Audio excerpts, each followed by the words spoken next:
સાદની કથા. રામનગરમાં રાજા ભૈરવ રાજ કરે. જેવું નામ તેવું તેનું કામ. તે ક્રૂર અને ઘાતકી હતો. સાધારણ ગુના માટે તે આકરી સજા કરતો. તેના દિલમાં જરા પણ રહેમ નહીં. શિકાર તેનો મુખ્ય શોખ હતો. હિંસક પશુઓ સાથે નિર્દોષ અને નિર્મળ પ્રાણીઓને પણ તે છોડતો નહીં. તેને પોતાની જિંદગીમાં કોઈ પુણ્ય કાર્ય કર્યું નહોતું. આખી જિંદગી પાપ કર્મો કર્યા અને તેમાં જ ગઈ. તેની રાણીનું નામ ફૂલકુંવર હતું. તે સાચે જ ફૂલ જેવી સુંદર અને કોમળ અને નાજુક હતી. તે ધાર્મિક અને દયાળુ હતી. તેનો આખો દિવસ વ્રત જપ તપમાં જતો. રાજા જેટલું પાપ કરે એટલું જ રાણી પુણ્ય કરે. રાજા વનમાં શિકાર કરવા જાય ત્યારે રાણી પંખીને ચણ નાખે, ગાયને ઘાસ નાખે, દીન દુખિયાને મદદ કરે. આમ કરતાં કરતાં રાજા ભૈરવ પ્રૌઢ થતો ગયો. શરીરની શક્તિ ધીમે ધીમે ઘટતી ગઈ. ત્યારે રાજાએ પોતે કરેલા પાપના પડછાયા તેને ડરાવવા લાગ્યા. રાજા ઊંઘમાંથી ઝબકીને ઝાપગી જતો. તેને કરેલા પાપ યાદ આવે અને તે સંતાપ કરતો. રાજાને ક્યાંય ચેન પડતું નથી. તેને થવા માંડ્યું કે હજી મેં થોડી ઘણી જે જિંદગી બાકી છે તેમાં કંઈક ભલાઈનું કામ કરું તો શાંતિથી મોત આવે. ઘણા દિવસના સંતાપ અને વિચાર અંતે તેને નક્કી કર્યું કે આ રાજપાટ કુંવરને સોંપીને જંગલમાં જઈ ધર્મ ધ્યાન અને તપ કરું, જેથી જીવને કંઈક શાંતિ મળે. છેવટે તેમને વિચાર અમલમાં લાવ્યો. કુંવરને રાજપાટ સોંપી વનમાં જવાનું નક્કી કર્યું. ત્યારે તેની સાથે રાણી પણ આવવાનો આગ્રહ કર્યો. જ્યાં પતિ ત્યાં હું, તેમ સતી નારીએ વિચાર્યું. બંને રાજમાંથી કંઈ પણ લીધા વગર ઉઘાડા પગે સામાન્ય વસ્ત્રો સાથે ચાલી નીકળ્યા. વનમાં પ્રવેશતા જ 4 હાથવાળો માણસ તેમની સામે મળ્યો. રાજાએ તેના 4 હાથ જોઈ તે કોઈ દેવ હશે એમ માની તેના પગે પડ્યો.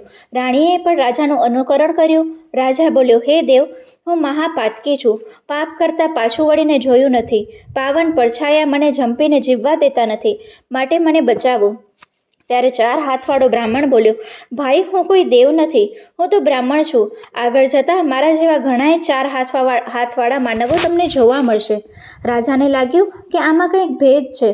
તેથી તેને રાજાએ બ્રાહ્મણને જવાનો આગ્રહ કર્યો. ત્યારે બ્રાહ્મણ બોલ્યો, થોડા દિવસ પહેલાંની વાત છે.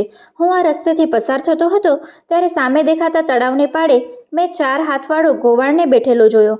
પહેલાં તો ડરી ગયો, પછી હિંમત કરીને તેની પાસે ગયો અને તેના 4 હાથ વિશે પૂછા કરી. ત્યારે ગોવાળે કહ્યું, હે ભૂદેવ, સામે આંબાની જે ઘટાઓ દેખાય છે તેની પાછળ કનકનો એક પહાડ છે.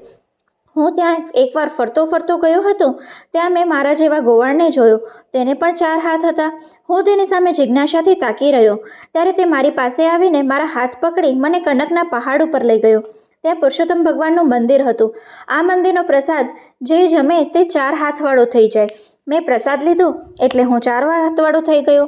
આ રીતે ગોવાળે મને તે મંદિરમાં લઈ પ્રસાદ જમાડ્યો, તેથી મારે પણ 4 હાથ થવા પામ્યા. આ સાંભળી રાજા આજીજી કરવા લાગ્યો. હે ભૂદેવ, મને પણ કનેક પહાડ ઉપર લઈ જાઓ. કદાચ ત્યાં મારા પાપનો ભાર હળવો થાય. બ્રાહ્મણ રાજા રાણીને લઈને આંબાની ગટા આગળ આવ્યો, પણ રાજાને ત્યાં કનકનો પહાડ દેખાયો નહીં. કનકનો પહાડ ન દેખાતા રાજા નિરાશ થઈ ગયો. ત્યારે બ્રાહ્મણ બોલ્યો, રાજન, એ કનકના પહાડના દર્શન પુણ્યશાળીને જ થાય છે. જેને જિંદગીમાં એકાદ પુણ્ય કર્યું હોય તો જરૂર એ પહાડ દેખાત. આ સાંભળી રાજા નિરાશ વદને બોલ્યો, તમારી વાત સાચી છે ભૂદેવ. મેં આખી જિંદગી નર્યા પાપ જ કર્યા છે. એ પાપ આ પુણ્યના અવસરે મારા આડા ઊભા છે. આ પાપ પડે એવો કોઈ રસ્તો બતાવો તો તમારા ધ્યાનમાં હોય તો તે બતાવો. તમે જેમ કહેશો એમ હું કરવા તૈયાર છું.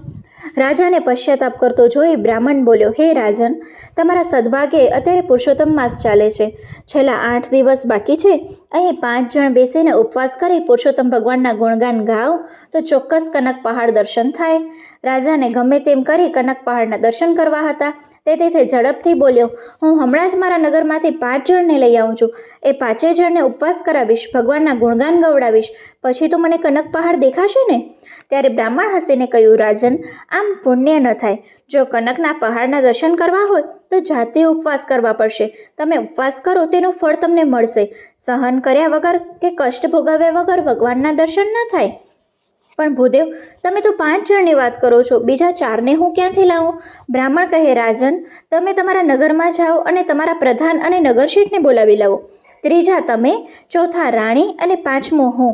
આમ આપણે 5 બેસીને ઉપવાસ કરીશું, પરસોત્તમ ભગવાનના ગુણગાન ગાઈશું, તો તેના પુણ્યના બળે આપણે બધાને કનક પહાડના દર્શન થશે અને પુરુષોત્તમ ભગવાનના મંદિરમાં જઈ દિવ્ય પ્રસાદનો લાભ મળશે.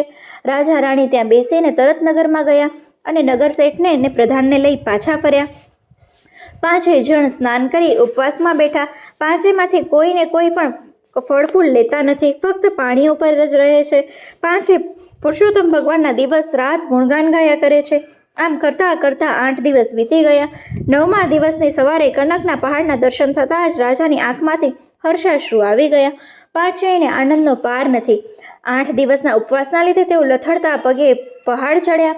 શિખર ઉપર સ્વયં ભગવાન પુરુષોત્તમ ઊભા છે. પાંચેયને પ્રસાદ આપ્યો અને તે ચરણીઓમાં લોકો ઢળી ગયા.